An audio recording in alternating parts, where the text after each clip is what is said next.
Un PC à 560 $ canadiens, est-ce que c'est possible? On va voir ça de suite.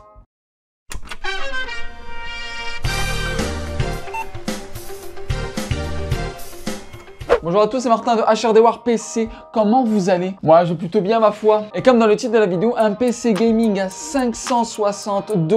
Est-ce que c'est possible qu'il puisse faire tourner énormément de jeux? On va voir ça de suite. Je sais, quand je parle, je fais très professionnel, mais un petit peu de sensation, quoi. Évidemment que oui, c'est possible. Et voilà. Voilà la bait. Effectivement, c'est possible. Ceci est un PC à 560 $. 564 $ pour être plus précis. Et ce PC peut faire tourner beaucoup de jeux. J'ai sous les yeux ce qu'il y a à l'intérieur et je vais vous énumérer tout ce qu'il y a dans ce petit bijou. Évidemment, vous doutez bien que dedans, pas tout est neuf. Je dirais même que pratiquement rien n'est neuf là-dedans. Tout a été acheté d'occasion, pratiquement, pas tout. Si vous n'avez pas un gros budget, vous pouvez toujours chercher les occasions, comme sur Marketplace. Même Amazon a son petit coin occasion, donc c'est plutôt pas mal. Et tout ça est d'occasion. Donc pour les specs, nous avons une Nvidia GTX 970 Wine Force Edition. La carte mère, c'est une MSI B250M. Bon, qui fait le taf, hein. Elle est quand même plus très récente, mais pour le gaming, c'est encore fait. Pour le processeur, nous avons un Intel Core i7 6700K, franchement, qui est encore très bien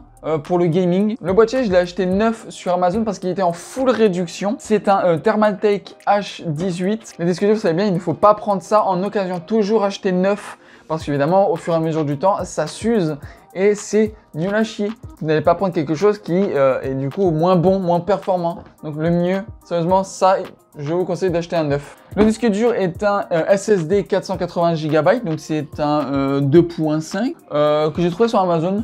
Pas cher et qui fait quand même le taf. Le boîtier d'alimentation, c'est une Thermaltake R2 600 watts. Pour tout ça, c'est bien. Je ne l'ai pas acheté cher, je l'ai acheté sur Marketplace. Les ventilateurs qui sont dedans, il y en a 3, donc c'est pareil. Ceux-là, je les ai achetés neufs sur Amazon, mais ils étaient pas chers. C'était genre 23 $.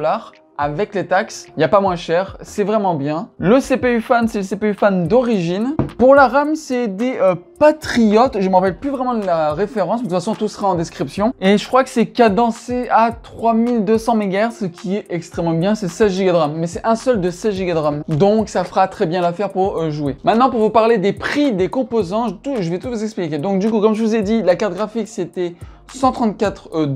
La carte mère, c'était 71 $. Le processeur, c'était 124 $. Le boîtier, 47 $. Il était vraiment en réduction sur Amazon, donc j'étais vraiment content. Le disque dur, c'est 54 $. Le power supply, ça m'a coûté 50 $. Les ventilateurs m'ont coûté 23 $. Et la RAM, 60 $. Donc au final, je trouve que c'était une très bonne affaire. Voilà, donc ce PC-là, vous pouvez réussir à faire un bon PC avec ce PC-là. Et maintenant, on va passer au test, exactement, Billy. Mais vous savez très bien, avant de passer au test, on va au moins allumer le PC, s'il vous plaît. C'est un peu ça le but des choses. Je le mets plus comme ça, voilà. Là, vous le verrez mieux. La prise est branchée, on appuie sur le bouton et attention, c'est parti.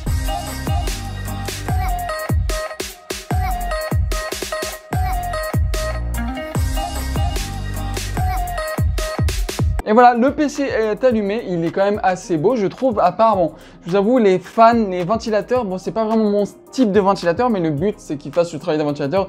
Il est un peu RGB, les couleurs ne se changent pas du tout, ça reste comme ça. Bon, c'est pas non plus si dégueulasse que ça, on a vu bien pire, et je trouve quand même que pour le prix, ça va, c'est correct, ils font bien leur travail, dans tous les cas. Voilà, le PC, il est beau, j'ai rien à dire d'autre, en fait. Maintenant, on va passer au test. Alors, évidemment, mes tests ont déjà été faits depuis vraiment un petit moment, vu qu'il est en vente depuis un petit moment. Lors des prochaines vidéos, quand je vous ferai une vidéo, les tests, j'essaie de vous les faire en même temps. Là, je vais pas vous les faire en même temps vu qu'ils ont déjà été faits. Lors d'une vidéo, je vous montrerai comment je procède à tout ça. Donc, vous savez très bien que je fais des tests sur 5 jeux différents pour vous regarder un peu les FPS, pour savoir comment ça se passe environ. Donc, pour ce PC, les tests en jeu. Donc déjà, pour GTA 5, en minimum, on était à 80 FPS, ce qui est vraiment pas mal. Surtout pour une GTX 970, je trouve ça vraiment pas mal. En ultra, vous étiez à 70 FPS. Donc, dans certains endroits, vous pouvez monter jusqu'à 79-80 FPS. Et dans d'autres endroits, du coup, vous pouvez tomber à 65. Donc, je vous invite évidemment de mettre tous vos jeux,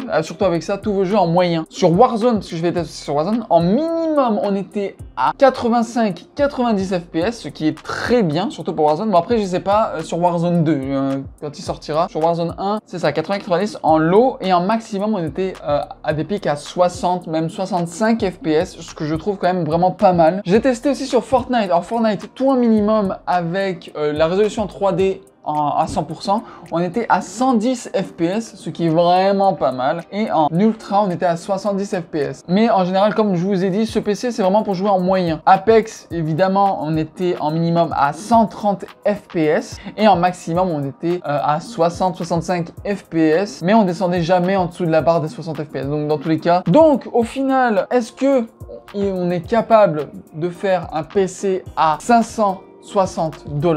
La réponse est évidemment que oui. Si vous cherchez aux bons endroits, tout est possible. En tout cas, merci beaucoup d'avoir regardé cette vidéo. J'espère que vous aura plu. N'oubliez pas de vous abonner à la chaîne. Si vous avez des idées de vidéos, vous pouvez me le dire. Donc, comme des vidéos, le PC le moins cher d'Amazon, ce que vous avez envie de voir en vrai sur la chaîne, ça ferait plaisir et je pourrais vous aider là-dessus. Merci à tous. Au revoir chez Achardavoir PC.